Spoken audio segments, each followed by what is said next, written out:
श्रीमते रामानुजाय नमः। श्री रामचंद्र परब्रह्मणे नमः।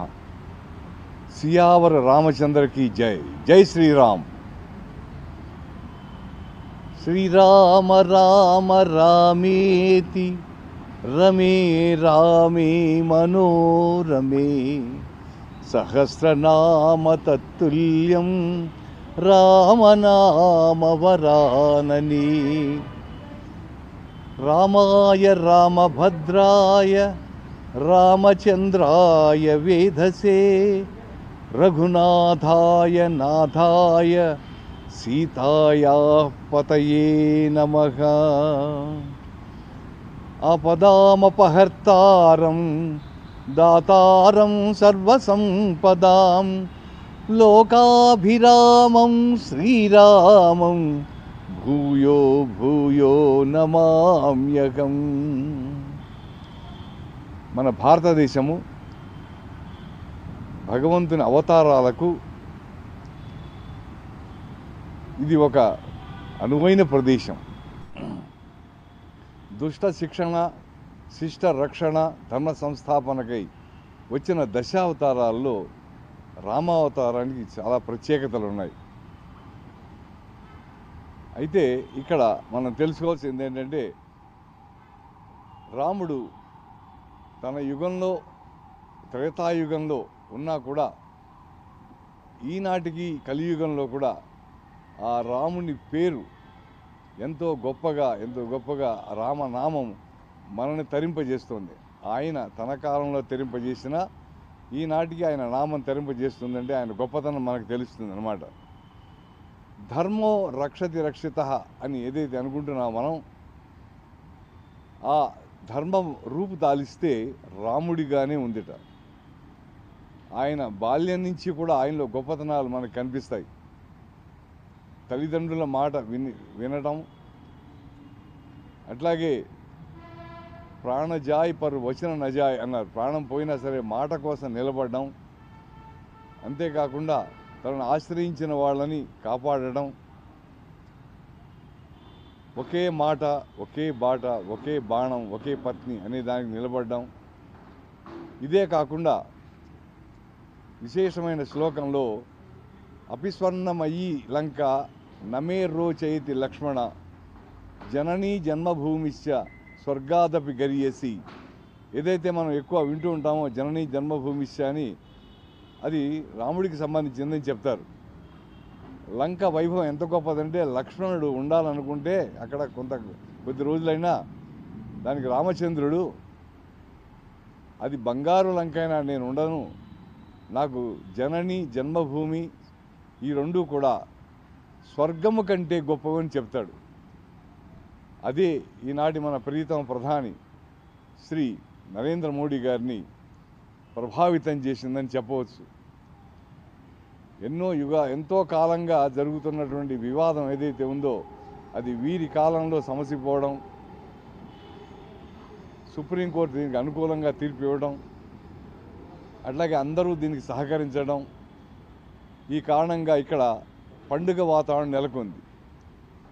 ఆయన కూడా తన తల్లిగారిని ఎంత గౌరవించారో రాముడి ప్రభావంతో జన్మభూమి భారతదేశం కోసం ఎన్నో రకాలుగా ఆయన ఎంతో కృషి చేస్తూ నలుగురిని తనతో కలుపుకొని వెళుతున్నాడు అన్నమాట. అంతేకాకుండా ధర్మం ఏదైతే ఉందో ఆ ధర్మానికి ఏం చెప్తారంటే, మానవ ధర్మం ఒకటి, రెండవది మన ధర్మం వృత్తి ధర్మం ఉంటుంది, అదే కాకుండా మనకి కుటుంబం పట్ల ధర్మం, ఇవన్నీ ఉంటాయన్నమాట. అయితే ఆ ధర్మం ఎంత గొప్పది మనకి తెలియజేస్తుంది రాముడి చరిత్ర. వాల్మీకి ఏం చెప్తారంటే, ఒక చోట రాముడి గొప్పతనాన్ని అలాగే రావణాసుడి గొప్పతనాన్ని కూడా చెప్తూ, గగనం గగనాకారం సాగరం సాగరోపమా రామరావణయోర్ యుద్ధం రామరావణయోని అంటారు. అయితే రామరావణుల ఇద్దరు గొప్పతనం చెప్తూ వాళ్ళ యుద్ధం ఎలా ఉంది అంటే, ఆకాశాన్ని ఆకాశంతోనే పోలుస్తాం, సముద్రాన్ని సముద్రంతోనే పోలుస్తాం, అంతేకాకుండా ఆ రెండిటికి ఎలాగైతే అంతు లేదో, ఆ రెండిటికి పోలిక లేదో, అదేవిధంగా రాముడిలో ఉన్న గుణాలకి కూడా మనం ఎంతో చెప్తాం. 16 గుణాలు ఉన్నాయి ఆయనలో విశేషంగా. ఆ 16 గుణాల వల్లనే ఆయన అందరి చేత అభిమానించబడ్డాడు. చూడండి ఆయన ఎంత గొప్ప అంటే ఆయనకి పశువులు, పక్షులు, పిట్టలు, అలాగే కోతులు అందరూ కూడా సాయం చేశారు. చివరికి రావణాసుడు తమ్ముడు విభీషణుడు కూడా వచ్చాడు, సాయం చేశాడు. ఒక ఉత్తముడు ఎలా ఉండాలి అనే దాన్ని మనకి రాముడు చూపిస్తాడనమాట. అయితే ఇంకోటి ఏంటంటే విశేషంగా ఆయన కోపం వచ్చినా కూడా ధర్మకోపమే అయింది. రావణాసురుడు చివరికి తన చేతికి చిక్కినా అతనిని చంపకుండా మళ్ళీ రేపురా అని క్షమించి వదిలేసినటువంటి గొప్ప దయాశాలి. అంతేకాకుండా తను అన్నగా ఆదర్శమైన ఒక సోదరుడిగా, ఆదర్శ పుత్రుడిగా, ఆదర్శ భర్తగా, ఆదర్శ స్నేహితుడిగా, ఆదర్శ పాలకుడిగా మనకి కనిపిస్తాడనమాట. అంతేకాకుండా ఇంకోటి ఏంటంటే విశేషంగా ఇక్కడ మునులు ఒకసారి ఈయన అడవికి వెళ్ళినప్పుడు వాళ్ళంతా వచ్చి మాకు ఇలా ఆపదలు ఉన్నాయి అని చెప్తే, కష్టాలు వస్తున్నాయంటే ఏం కాదు, మీరు గుర్తుపెట్టుకోండి, నేను మీ దగ్గర రాకపోవడం నాకు చాలా బాధగా ఉంది, నేను మీ దగ్గరికి రావాల్సింది పోయి మీరే నా దగ్గరికి వచ్చారు, నా బాధ్యత, నా కర్తవ్యం మిమ్మల్ని నేను కాపాడడం, కాబట్టి నేనే మీ దగ్గరికి రావాల్సింది, మీరే వచ్చారు, దానికి నాకు సిగ్గుగా ఉంది అన్నట్టు అనమాట. అది రాముడి గొప్పతనం. ఆయన చక్రవర్తికి కుమారుడు. మంగళం కోసలేంద్రాయ మహనీయ గుణాత్మనే చక్రవర్తి తనూజాయ సార్వభౌమాయ మంగళం. ఇదంతా మనం రామ వైభవాన్ని గురించి తెలుసుకున్నాం. రఘుపతి రాఘవ రాజారాం పతిత పావన సీతారాం అని మనం పతితుల్ని కూడా పవిత్రం చేసేటువంటి వాడు రాముడు అని మనం చక్కగా చెప్పుకున్నాం. ఆయనలో ఉన్న విశేషాలు ఎన్ని చెప్పుకున్నా కూడా తరగవు మనకి. అంతేకాకుండా ఇంకేంటంటే రామనామంలో స్వభావము ప్లస్ ప్రభావము ఈ రెండు కలిస్తే రాముడు. రామలో ఉన్న రా అనే అక్షరమేమో స్వభావానికి, మా అనేది ఆయన ప్రభావం ఎంత గొప్పదో దానికి అవి ప్రతినిధిత్వంగా ఉంటాయి. అంతేకాకుండా మహాభక్తుడు తులసీదాస్ ఏమన్నాడంటే, ఎవరైతే రామ్ అని పలుకుతారో రా అనగానే పాపాలు బయటికి వెళ్ళిపోతాయి, అలాగే అనగానే రామ్ అనగానే ఆ పోయిన పాపాలు తిరిగి లోపలికి రావుట. అంతేకాకుండా ఇంకేం చెప్తాడంటే ఆయన, నాలుక అనే గుమ్మం మీద మనం గనక రామనామ మణి దీపాన్ని పెడితే లోపల బయట కూడా ప్రకాశవంతం అవుతుంది, వెలుతురు వస్తుంది. అంటే లోపల ఉన్న అజ్ఞానం కానీ అహంకారం పోతాయి, బయట ఉన్న వాతావరణం మారుతుంది, బయట వాళ్ళని కూడా ప్రభావితం చేస్తుంది రామనామం. అందుకని ప్రేమ ఉదిత మనసు కహో రామనామనాం రామ రామ రామ్ భవసముద్ర సుఖదనావ రామనామనాం అన్నారన్నమాట. అంటే ఈ భవసముద్రానికి సుఖాన్ని ఇచ్చేటువంటి రామనామం అంటారు. ఇక మనం అయోధ్య విశేషాలు తెలుసుకుందాం. అయోధ్య ఏంటంటే మనందరికీ తెలిసిందే, ఉత్తరప్రదేశ్లో ఉన్న ఒక ముఖ్య పట్టణం అది. దాన్ని సాకేతపురం అని కూడా అంటారన్నమాట. అయోధ్య చాలా పురాతనమైన దేశం. అంతేకాకుండా ఇక్కడ ఎంతోమంది మహానుభావులు జన్మించారు. కేవలము హిందువులే కాకుండా ఇతర వాళ్ళు కూడా ఇక్కడికి రావడం జరిగింది. తర్వాత మహాకావ్యం అక్కడ ఆవిష్కరించబడడం మనకి తెలుస్తుంది. అయోధ్యకి కోసల రాజధాని. అసలు అయోధ్య అంటే ఏంటంటే ఎవరి చేతను జయింపబడనిది, అంటే దాన్ని ఎవరు జయించలేరు అన్నమాట, యుద్ధంలో జయించలేరు. మరి రాముడిని ఎందుకంటారు? రాముడి కూడా ఆయన్ని కూడా ఎవరు కూడా ఏ గుణంలో కానీ ఆయనకంటే ఎక్కువ గుణాలు ఎవరికి లేవు. అంటే ఆయన అయోధ్య రాముడు ఎందుకంటారంటే ఆయనలో ఉన్న విశేషాలు చాలా విశేషమైనవి, ఎక్కువగా ఉన్నాయి, వారు కూడా జయించాలని చెప్తారన్నమాట. అంతేకాకుండా ఇక్కడ ఈ దేశానికి అయోధ్యకి ఎంతో విశేషంగా మనకు తెలుస్తుందన్నమాట. ఇక్కడ పూర్వంలో ఉన్న ఆయనకంటే పూర్వం ఉన్న మహారాజులు కూడా చాలా గొప్పవాళ్ళు అన్నమాట. కేవలము హిందూ మతానికే కాకుండా ఇతర మతాలు కూడా ఎన్నో ఇక్కడ పరిఢవిల్లాయని చెప్తారు. బౌద్ధం, జైనం, ఇస్లాం మతం కానీ అన్నీ కూడా ఇక్కడ వచ్చాయన్నమాట. బౌద్ధ మత వారసత్వం కూడా కలిగినటువంటి నగరం. ఇక్కడ మౌర్య చక్రవర్తులు కాలంలో నిర్మించబడిన పలు బౌద్ధాలయాలు, స్మారక చిహ్నాలు, శిక్షణా కేంద్రాలు కూడా ఉన్నట్టు మనకు తెలుస్తోంది. అలాగే గుప్తుల కాలంలో వాణిజ్యంలో కూడా ఇది శిఖరాగ్రం చేరుకుంది. అంటే శాలివాహన శకం 600 పూర్వం కూడా అయోధ్య ఒక వాణిజ్య కేంద్రంగా ఉందని మనకు తెలుస్తుంది అన్నమాట. క్రీస్తు పూర్వం 5వ శతాబ్దం నుంచి అలాగే శాలివాహన శకం 5వ శతాబ్దం అంతం వరకు ఇది బౌద్ధమత కేంద్రంగా విలసిల్లని చెప్తారన్నమాట. బుద్ధుడు కూడా ఈ నగరానికి 1-2 సార్లు వచ్చినట్టుగా మనకి చరిత్ర చెప్తుంది అన్నమాట. అలాగే మనం చూస్తే నామ గురించి అంటే ఈ పేరు పురాణాల్లో మహారాజు అనేటువంటి ఆయుధ్ అనే ఆయన ఎవరో ఉంటే ఆయన పేరు మీద అయోధ్య వచ్చిందని కొంతమంది చెప్తారన్నమాట. అలాగే ఇంకోటి ఏంటంటే జైన మతానికి చెందిన కొంతమంది తీర్థంకర్లు కూడా ఇక్కడ జన్మించారని వాళ్ళ వల్ల కూడా తెలుస్తుంది. ఇక తులసీదాస్ అనే మహాభక్తుడైన తాను రచించిన రామచరిత మానస్సుని 1574 ఆ శాలివాహన శకంలో ఆయన చక్కగా ఇక్కడ రచించి నలుగురికి అందుబాటులో ఉండేట్టుగా ఆ కాలంలోని భాష అవధి భాషలో రాశారు. ఆయన సంస్కృతంలో ఆయన రాయలేదని చాలామంది కోపం వచ్చినా కూడా ఆయన ఏమన్నాడంటే స్వంత సుఖాయ, నా సుఖం కోసం రాసుకుంటున్నా కానీ దీని వెనక జనహితాయ, ప్రజలకు ఉపయోగపడే నా భావన ఉంది. రాముడి యొక్క చరిత్ర, ఆ రాముడి యొక్క నడవడికి ఏదైతే ఉందో అది నన్నే కాదు అందరినీ ప్రభావితం చేయాలనే ఉద్దేశంతో చేస్తున్నానన్నమాట. ఇక 1984లో విశ్వ హిందూ పరిషత్ అదే వచ్చినప్పుడు ఏమైందంటే ఈ బాబ్రీ మసీద్ ఆలయం కోసం తిరిగి స్వాధీనం చేసుకోవాలని ఒక ఉద్యమం ప్రారంభించడం మనకు తెలిసిందే. 1992వ సంవత్సరంలో ఒక హిందూ జాతీయవాది ర్యాలీలో అక్కడ ఏవో రకరకాల అల్లర్లు జరగడం, బాబ్రీ మసీద్ కూల్చివేత ఇదంతా మనకు చెప్తుందన్నమాట. అలాగే రామ జన్మభూమిలో ఇప్పుడు రామలల్లా అంటున్నారు. ఏంటంటే మనం తెలుగులో రామ్ బాబు ఎలా అంటామో అలాగే ఆ బాలుడిగా ఉన్న రాముడే మనకి రేపు చక్కగా అక్కడ మనకి దర్శనం ఇస్తాడనమాట. ఎంత అందంగా ఆయన నవ్వే చాలా గొప్పది అనమాట. పుంసాం మోహన రూపాయ అంటారు. సామాన్యంగా పురుషుల్ని స్త్రీలు, స్త్రీల్ని పురుషులు ఆకర్షిస్తారు. కానీ రాముడి యొక్క రూపాన్ని వర్ణిస్తూ వాల్మీకి అంటాడు పుంసాం మోహన రూపాయ, మగవాళ్ళని కూడా ఆకర్షించేటువంటి గొప్ప ఆయన అందం అనమాట అయింది.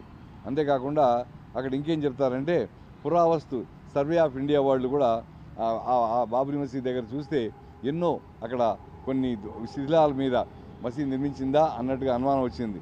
ఎన్నో చారిత్రక ప్రదేశ నాణ్యాలు లభించాయి, ఇతర చారిత్రక వస్తువులు కూడా ఎన్నో ఇక్కడ మనకి దొరికినట్టుగా తెలుస్తుంది అనమాట.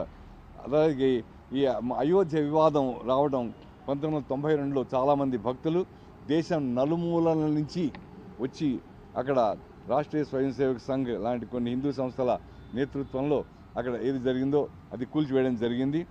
అలాగే దాని తర్వాత ఒక ట్రస్ట్ ఏర్పడడం జరిగింది. తర్వాత హిందువులకు అప్పగించాలని కోర్టు తీర్పు ఇవ్వడం జరిగింది. 2.77 ఎకరాల వివాద స్థలం ఏదైతే ఉందో దాని అయోధ్య ట్రస్ట్కి ఇవ్వాలని ప్రత్యామ్నాయంగా 5 ఎకరాల భూమిని అక్కడ ఉన్న వాళ్ళకి సున్నీ బోర్డు వాళ్ళకి ఇంకో చోట ఎక్కడ ఉన్న ఇవ్వాలని కూడా ఆదేశాలు జారీ చేసిందన్నమాట. స్థలం స్వాధీనం చేసుకోవటానికి 3 నెలల్లో ఒక ట్రస్ట్ని ఏర్పాటు చేసి ఆ భూమిని ట్రస్ట్కి అప్పగించాలని, ఆలయ నిర్వహణ పనులని ట్రస్ట్ చేయాలని కూడా ఆ తీర్పులో వివరించింది అనమాట. అలాగే 2005 జూలై 5న దాని మీద కొంతమంది తీవ్రవాదులు దాడి చేయడం జరిగింది. దాని తర్వాత భద్రతా వాళ్ళని కాల్చి చంపాయి. బాంబు పేలుడు ఒక పౌరుడు కూడా ప్రాణాలు వదిలాడు. ఎంతోమంది తమ ప్రాణాలని త్యాగం చేశారు. కొఠారి బ్రదర్స్ అంటారు, వారిద్దరు కూడా ప్రాణాలు వదిలేరు అక్కడ. సరిగ్గా ఎప్పుడైతే ఇది జరిగిందో అప్పుడు దాని తర్వాత ప్రధానంగా ఇంకా కొన్ని విషయాల్లో కోర్టులో నానింది. ఎందుకని ఏం జరిగితే ఇంకా ఏం జరుగుతుందో అనే ఉద్దేశంతో మతం దీంట్లో జోక్యం చేసుకోవడం, రాజకీయాలు జోక్యం చేసుకోవడం అవన్నీ కూడా దూరంగా పెట్టి కేవలము ధర్మము ఆధ్యాత్మికత అనే 2 విషయాలను దృష్టిలో పెట్టుకుని జరిగిందనమాట. బీజేపీ సీనియర్ నేత ఎల్కే అద్వానీ గారు ఆయన చేపట్టిన దేశవ్యాప్త రథయాత్ర ఈ ఉద్యమానికి అప్పుడు విశేష ప్రాధాన్యతను తెచ్చిపెట్టిందనమాట. రథయాత్రతో పాటుగా ఎన్నో పలు ప్రదర్శనలు జరిగాయి, కవాతులు జరిగాయి. బాబ్రీ మసీద్ దగ్గర 92 సంవత్సరంలో 6న 1,50,000 మంది కరసేవకులు గొప్ప ప్రదర్శన నిర్వహించారట. తర్వాత దాంట్లో కూడా ఇంకో ఎన్నో రకరకాల మార్పులు సంఘటనలు జరిగాయి. దీని తర్వాత వాళ్ళంతా కూడా దాన్ని జరిగింది ఆ కూల్చివేతకి ప్రతీకారంగా ఏదో రకరకాలుగా అప్పుడు జరిగినాయి. ఇప్పుడైతే 2018లో వచ్చేసరికి సుప్రీంకోర్టు తీర్పుతో అయోధ్య రామ జన్మభూమి బాబ్రీ మసీద్ వివాదం సమసిపోయింది. వివాదాస్పద స్థలం కేవలం అది హిందువులకే చెందుతుంది అని నిర్ణయం ఇవ్వడం ప్రధాన న్యాయమూర్తి జస్టిస్ రంజన్ గొగోయ్ గారి నేతృత్వంలో 5 సభ్యుల ధర్మాసనం ఏకగ్రీవంగా చక్కగా తీర్పిచ్చింది. అలాగే యూపీ వాళ్ళకి ప్రభుత్వం కూడా మసీద్ నిర్మాణ స్థలం కేటాయించాలని చెప్పింది. ఈ విధంగా మజహబ్ నహీ సిఖాతా ఆపస్ మే బైర్ రఖనా అని అన్నారు ఉర్దూ వాళ్ళు. ఏ మతం కూడా ఒక మనిషిని ఉత్తమంగా చేస్తుందన్నమాట. హిందువు ఉత్తమ హిందువుగా, అలాగే ఒక ముసల్మాన్ కానీ ఒక క్రైస్తవుడు ఉత్తమ ముసల్మాన్గా ఉత్తమ క్రైస్తవుడుగా చేస్తాయి మతాలు. అంతేగాని ఇతర రాజకీయ స్వార్థ శక్తులే దాన్ని తమ స్వార్థం కోసం ఉపయోగించుకుంటాయి. నిజానికి ఎవరైతే మతాన్ని నిజంగా అర్థం చేసుకుంటారో, ఎవరైతే ఆధ్యాత్మిక తమలో నింపుకుంటారో వాళ్ళు ఎప్పటికీ కూడా పోట్లాడుకోరు. అలాగే ప్రధానమైన శక్తి ఒకటే, ధర్మం దైవం, ఈ రెండు కూడా ఉండాలి సమాజాన్ని నడిపించడానికి. అలాగే ఇప్పుడు ప్రస్తుతం జరుగుతున్న పరిస్థితులు చూస్తే దేశంలో అటు అయ్యప్ప దేవాలయం కానీ తిరుపతి కానీ షిర్డీ కానీ భక్తుల సంఖ్య పెరుగుతోంది, ఎంతో పెరుగుతోంది చూస్తున్నాం మనం. అయితే మనుషుల్లో ఇంకా రావాల్సినంత చైతన్యం రావట్లేదు. ఏది చైతన్యం అంటే ఏంటంటే మానవ విలువల్ని గౌరవించడం, అణువులు అన్ని చోట్ల భగవంతుడిని చూడడం, ఇది చాలా ప్రధానం అన్నమాట అండి. అంతేకాకుండా మరొక ముఖ్యమైన విషయం ఏంటంటే బయట ఏవైతే మనం అనుష్ఠానం చేస్తామో అలాగే మన మతం మన దేశంలో మనము మన కట్టుబొట్టుని తప్పకుండా ఆచరించాల్సిన, ముఖ్యంగా యువత, విదేశ ప్రభావం ఉండవచ్చు కానీ మొత్తం మన దాన్ని తక్కువ చేయకూడదు అన్నమాట. ఇతరుల అందరి అమ్మల్ని మనం గౌరవిస్తాం కానీ మన అమ్మకి మనం ప్రాధాన్యత ఇస్తాం. అదేవిధంగా మనం కూడా చూడండి, మనం కూడా చక్కగా వారానికి ఒకసారన్నా సరే పోనీ ఇంట్లో ఉన్నప్పుడన్నా బొట్టు పెట్టుకోవాలి. మన కట్టుబాట్లు మన భోజనం మనది ఉండాలన్నమాట. మన సంప్రదాయాన్ని మనం చక్కగా చేయాలి. ఇతర సంప్రదాయాలను ఇతర వాటిని గౌరవిస్తాం కానీ మన దాన్ని ఆచరించడం అని చెప్తూ ఎంతోమంది మహానుభావులు చెప్తారన్నమాట. అలాగే ఇంకోటి ఏంటంటే మనం తెలుసుకోవాల్సింది భగవంతుడు అన్ని చోట్ల ఉంటాడు అనేది తెలుసుకోవడం చాలా ముఖ్యం అన్నమాట అండి. అలాగే ఇంకోటి ఏంటంటే శ్రీరామచంద్రుడు అంటే ఏంటంటే ఆయన తను ఇతరులకి చెప్పడం కాదు, తను చేసి చూపించాడు. గాంధీ మహాత్ముడు ఎందుకని రాముడిని అన్నాడంటే రామరాజ్యంలో ఎక్కువ తక్కువ లేవు, అందరికీ సమానమైన న్యాయం జరిగింది. రాముడు తను చక్కగా చేశాడు. ఏవో తర్వాత వచ్చిన ప్రక్షిప్తాలు అంటే తర్వాత వచ్చిన కథలు ఏవైతే వాళ్ళు చెప్పించదగింది అవన్నీ తప్పు అన్నమాట అండి. వాల్మీకి రామాయణంలో ఏవైతే ఉన్నాయో దానికి వాల్మీకి రామాయణంలో కూడా ఉండవచ్చు కానీ ఏదైతే ఉందో అది అదే ప్రధానం అన్నమాట. తర్వాత కథలు చేర్చడం జరిగింది. రాముడికి రకరకాల అపనిందలు వేశారు, విమర్శించారు. అవన్నీ కాకుండా మనం ఆయనలో చూడగలిగింది ఏంటంటే పెద్దలని గౌరవించడం, మాట మీద నిలబడటం, దయ ప్రేమ అని చూడడం, అందరితో సమానంగా ఉండడం, స్నేహానికి విలువ ఇవ్వడం, అలాగే ఒకే భార్య అనే దాంట్లో ఉండడం, మరింతగా ఇవన్నీ చేస్తారన్నమాట. ఇంతేకాకుండా మరొక ముఖ్యమైనది ఏంటంటే చాలా విశేషమైన దీంట్లో ఆయన ఎంతోమందిని ప్రేరేపించాడు, ఎంతోమంది రామాయణాలు రాశారు. కానీ గోల్కొండ నవాబుల దగ్గర ఆస్థానంలో ఉన్నటువంటి మరింగంటి అప్పలదేశకులు అనే ఆయన చిన్న తమ్ముడు మరింగంటి సింగరాచార్యులు అనే ఆయన రామాయణాన్ని ఎవరు రాయలేని విధంగా ముందు తరాల వాళ్ళకు కూడా అసాధ్యమైనట్టుగా రాస్తానని కూర్చున్నాడు. ఆయన ఏం చేస్తావు, ఎలా రాస్తావంటే ఆయన నేను నిరోష్ట రామాయణం రాస్తానన్నాడు ఆయన. అంటే అర్థం ఏంటంటే ఆ పుస్తకం మొత్తం మీద ఎక్కడా కూడా ప ఫ బ భ మ అనే అక్షరాలు ఉండవు, ఆ అక్షరాలు లేకుండా రాశాడు. మరి ఎట్లా రాశాడు? మా అందులో మా ఉంది కదా, కావాలని పెట్టినట్టుగా వాల్మీకి కావాలని అన్ని చాలా క్యారెక్టర్స్ పేరు పా కానీ బా కానీ ఉంటుంది. శబరి, భరతుడు, జాంబవంతుడు, జంబుమాలి ఇలా బాతో ఉన్నాయి, పాతో ఉన్నాయి, మాతో ఉన్నాయి అక్షరాలతో. మరి అవన్నీ లేకుండా ఎలా రాయాలి రామాయణం? ఆ అక్షరాలు లేకుండా అంటే మరి రామాయణం పేరేం పెట్టాడు? రామాయణం పేరు రాముడు లేకుండా రామాయణం పేరు ఎలా పెడతారు? ఆయన ఏం పెట్టాడంటే దశరథ రాజనందన చరిత్ర అని పెట్టాడు. ఎక్కడ దాంట్లో పాపా బాపామా లేవు చూడండి. అలాగే లక్ష్మణుడు, భరతుడు ఈ పేర్లు ఏవైతే భా కానీ మా పా పా మా అవన్నీ కూడా ఆయన మరో రకంగా రాశారు. దాన్ని 90లో నేను హిందీలో దాన్ని చేయడం జరిగింది. రేడియో స్టేషన్లో అది రేడియోలో వచ్చిందండి అనమాట. తెలుగు అకాడమీ వాళ్ళు దాన్ని ప్రింట్ చేశారు. ఇది ఆ దశరథ రాజనందన చరిత్ర అని. సందేహం రావచ్చు, దాశరథి అంటే రాముడు, లక్ష్మణుడు ఉన్నాడు, భరతుడు, శత్రుఘ్నుడు ఉన్నారు కదా, రాముడికే ఎలా చెందుతుంది అంటే దశరథ అందరూ ఉన్నారు కదా అంటే దానికి ఏం చెప్తారంటే ఎలాగైతే గాంధీ గారు ఉంటే గాంధీ గారు అనగానే మనకి మహాత్మా గాంధీయే గుర్తొస్తారు. ఒక వ్యక్తి ఏ వంశంలో అయితే గొప్ప పేరు తెచ్చుకుంటాడో ఆ పేరుతోనే చక్కగా అంతా వస్తుంది, ఆ పేరే ఉంటుందన్నమాట. అదేవిధంగా దశరథునికి నలుగురు కొడుకులు ఉన్నా కూడా దాశరథి అనగానే రాముడే అన్నమాట అర్థం. ఎందుకని రాముడు చేసినట్టు త్యాగ, ఆయన శౌర్యంలో కానీ ఆయన చూపిన 16 గుణాలు ఏవైతే ఆయన చెప్తాడనమాట. ఎవరు మన నారదుడు అడిగితే దానికి, నారదుడిని అడిగితే వాల్మీకి అడుగుతాడు, చెప్తాడనమాట ఆ 16 గుణాలు అన్నమాట. ఏమి ఆయనలో ఉన్నటువంటి సముద్రము, గంభీరంలో సముద్రం అని ఒక్కొక్క దానికి పోలికి చెప్తూ ఎన్నో గుణాలు చెప్తాడనమాట. ధైర్యంలో హిమవంతుడిలాగా ఉన్నాడనమాట. ఇలాంటి గుణాలు ఎవరున్నాయి, సత్యవాక్ పరిపాలకుడు ఎవరు అని చెప్తూ ఎన్నో విషయాల్లో రాముని యొక్క గొప్పతనాన్ని మనకు తెలుస్తుందన్నమాట. ఇవాళ భారతదేశం ఇంత గొప్పగా ఇదిగా ఉందంటే ఇక్కడ అవతరించిన మహాత్ముల వల్లనే. దుర్లభం త్రయమేవైతత్ దైవానుగ్రహకారకం మనుష్యత్వం ముముక్షుత్వం మహాపురుష సంశ్రయం. మనం ఈ లోకంలో ప్రయత్నం చేసి ఏదైనా సాధించవచ్చు, కానీ 3 చేయలేం. మానవ జన్మ కానీ అది మన చేతుల్లో లేదు. చాలా విలువైనది, గొప్పది మానవ జన్మ, క్షణికమే అయినా కూడా విలువైనది. అలాగే ఇవి దుర్లభం అన్నమాట. ఆధ్యాత్మిక పట్ల రుచి, ఆధ్యాత్మిక విషయాలలో ఆత్మ గురించి తప్పించడంలో కేవలం శరీరమే కాదు, మనం ఎవరో ఆత్మని తెలుసుకోవడం, అలాగే ఆధ్యాత్మికత దీన్ని పెంచుకొని మంచి దారిలో నడవడం అనేది, అలాగే మహాపురుషులను, ఇగో శ్రీరాముడు వంటి మహాపురుషుల వారిని దర్శన స్పర్శన, వారు చేసిన పనులు చదివి, వారి జీవిత చరిత్రలు చదివి ఆదర్శంగా తీసుకుని వారు చూపిన దారిలో, వారి అడుగు జాడల్లో నడవడం అనేది మనం అందరం చేయవలసిన పని. ఈనాడు చాలా అవసరం ఉంది రాముడిది. ఎందుకంటే దేశంలో కొన్ని విలువలు పడిపోతున్నాయి. ఆ విలువలు సరిగ్గా ఉండాలి అంటే పాలనలో కానీ, ఇది గుడ్ గవర్నెన్స్ అంటున్నారు, దాంట్లో కానీ, అలాగే నడవడికలో కానీ, ఇతరులతో ప్రవర్తించడంలో కానీ మనం రాముడిని ఆదర్శంగా తీసుకుంటే రేపు చక్కగా కార్యక్రమం జరుగుతుంది. ఆ సందర్భంలో ఏం చేయాలి అనేది అన్నమాట. మనం అందరము మానసికంగా అయోధ్యలో ఉన్నట్టుగా భావించడం మొదటిది.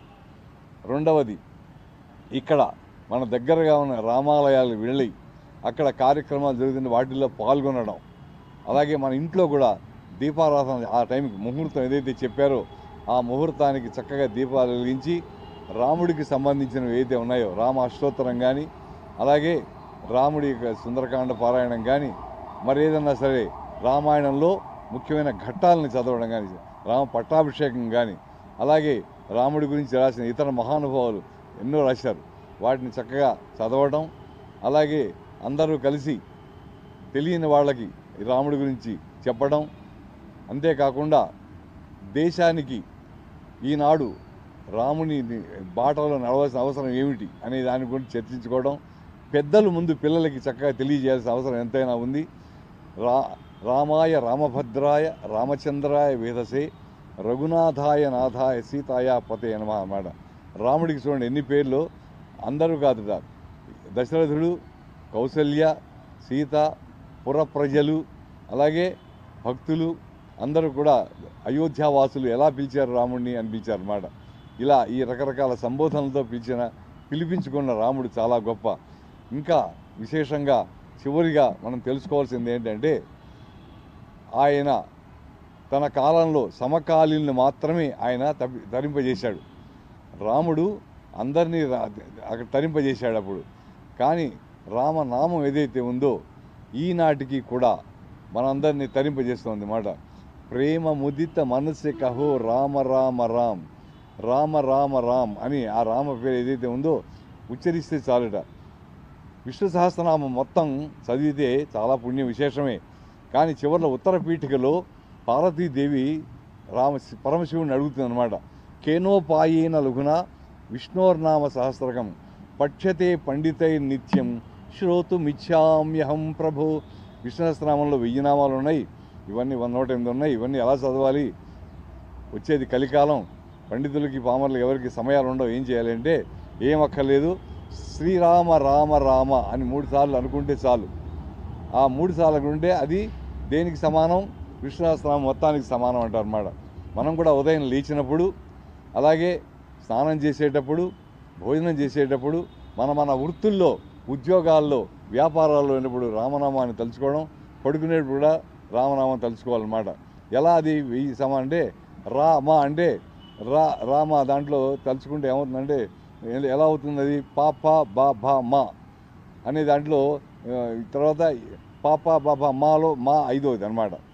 యా రా లావా అంటే రా రెండోది అనమాట. రామ అని అంటే ఏంటంటే రెండు నిజంగా పాప యా రా లావాలో రా రెండవది, దాంట్లో రెండు తీసుకుందాం. పాప బాబా మా అనేదేమో మా వచ్చినంత ఐదోది, 2 5 10. ఒకసారి రామ అంటే 10 సార్లు అన్నట్టే. మళ్ళీ ఇంకోసారి రామ అంటే 10 × 10 100. మళ్ళీ రామ అంటే 10 × 10 × 10 100 × 10 1000. కాబట్టి మనస్ఫూర్తిగా మనం రామనామాన్ని జపిస్తే శరణాగతి చేయాలన్నమాట. పూర్తి నమ్మకంతో ఉండాలన్నమాట అండి. పూర్తి నమ్మకంతో ఉండి రాముడికి శరణాగతి చేసి మనం కనుక రాముని ధ్యానిస్తే రామం మనని తరింపజేస్తుంది. అంతేకాకుండా సమస్యలు తీర్చడంలో మనకి ఆత్మశక్తిని ప్రదానం చేస్తుంది. మన కలవు సంఘే శక్తి.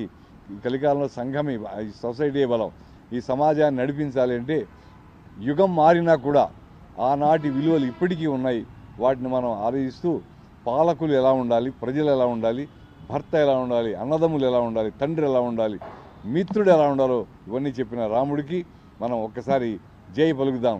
రఘుపతి రాఘవ రాజారాం, పతిత పావన సీతారాం, సియావర రామచంద్రకి జై. జై శ్రీరామ్. లోకా సమస్తా సుఖినో భవంతు. శ్రీ రామచంద్ర కృపా ప్రాప్తిరస్తు.